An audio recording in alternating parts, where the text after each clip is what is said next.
start talking about the difficult situation with ecology on our planet from the position of a person who for many years unsuccessfully tried to convince mankind of the necessity to create an infrastructure of waste collection and recycling as the only possibility to save the earth and the ocean from pollution by household waste. Alas, rich and relatively quiet years have convinced those responsible for our common future that there is no cause for concern. We offer you a series of short videos assessing the current situation, the consequences of environmental assessment and decision-making by major international organizations, the cowardice and greed of financial institutions, the international black market of waste that has become a breeding ground for corruption in many areas of life, the biggest technical scams of the 21st century, and much more under the general title, Sick Planet.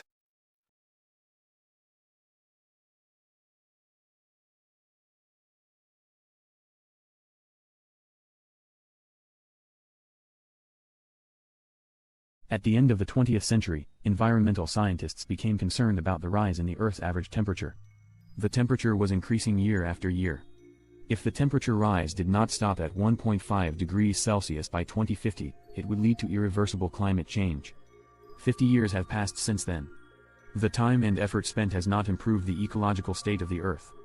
The average temperature continues to rise. The change in the Earth's temperature is influenced by the quality of the ozone layer that shelters the Earth from the sun's rays and the amount of harmful substances in the atmosphere. Garbage dumps emit twice as much landfill gas into the atmosphere as the entire world's aircraft fleet. Of the 2,500,000,000 tons of household waste that the Earth's inhabitants produce annually, only 10% is recycled. 2,250,000,000,000 tons of waste per year is dumped in landfills into rivers and oceans. The population of the Earth and its well-being are constantly growing.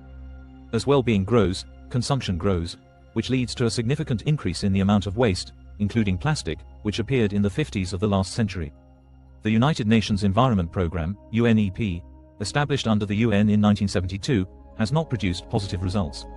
There is no hope for improvement even 50 years after the creation of UNEP. In order to successfully combat the increased amount and composition of waste, it is necessary to correctly formulate the problem. In order to organize effective work to combat pollution by household waste, it is necessary to understand what municipal solid waste (MSW) is. How MSW components affect the ecology of the Earth. Municipal solid waste is waste that is generated during people's lives. Municipal solid waste consists of three main groups of waste: biological waste, organic carbon-containing waste, and inorganic waste. Bio-waste: food scraps, other waste of biological origin. Organic waste: paper, wood, rubber, various plastics, clothing, footwear, etc. Inorganic waste: various metals, stones, glass. These three groups of waste have different effects on the Earth's ecology. Bio-waste and plant debris decompose in natural conditions in 1 to 6 months. Paper from 1 to 7 years, clothing from 2 to 40 years, shoes from 10 to 80 years, rubber from 80 to 120 years, plastics from 100 to 400 years, metals from 10 to 500 years, glass 1,000 years. The longer the period of decomposition of waste in the natural environment, the more of it accumulates in landfills, rivers and oceans, and continues to decompose. The greater the danger to the environment, because in the process of decomposition, waste releases harmful substances that kill the Earth's flora and fauna. If the world was ruled by absolute human reason, it would have already started to create an infrastructure for the collection and processing of municipal solid waste, MSW, in all countries of the world in the middle of the 20th century.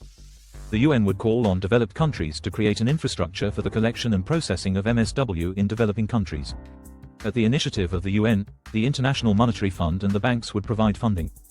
As society develops and new materials, plastics, appear, developed countries would begin to produce modern waste processing equipment. The development of modern waste processing technologies would make this process profitable. Absolute human reason would finally force people to abandon the shameful technology of the 19th century before the plastic era, garbage incineration. Absolute human reason would stop throwing 2,250,000,000 tons of MSW into landfills, rivers and the ocean every year. Recycling 2,500,000,000 tons of waste per year would preserve the environment for future generations, create millions of jobs and much more useful stuff. If the world were governed by absolute human reason. The UN should have organized and managed the process of creating and developing the infrastructure for collecting and processing waste together with strategic researchers.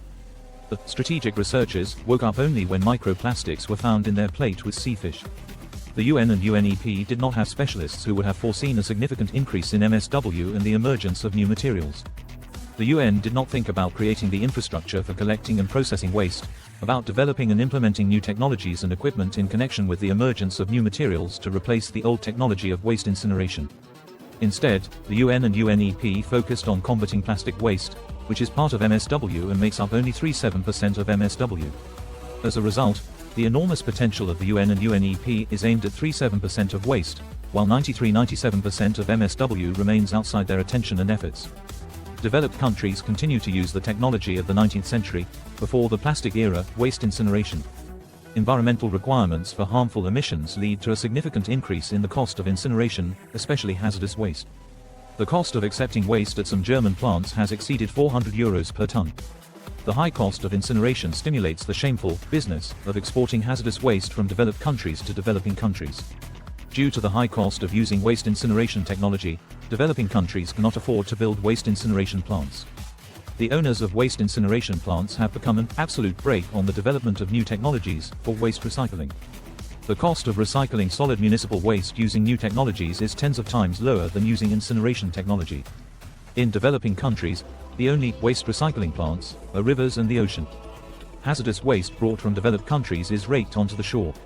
The tide carries away another portion of mismanagement and crimes against the future of planet Earth into the ocean.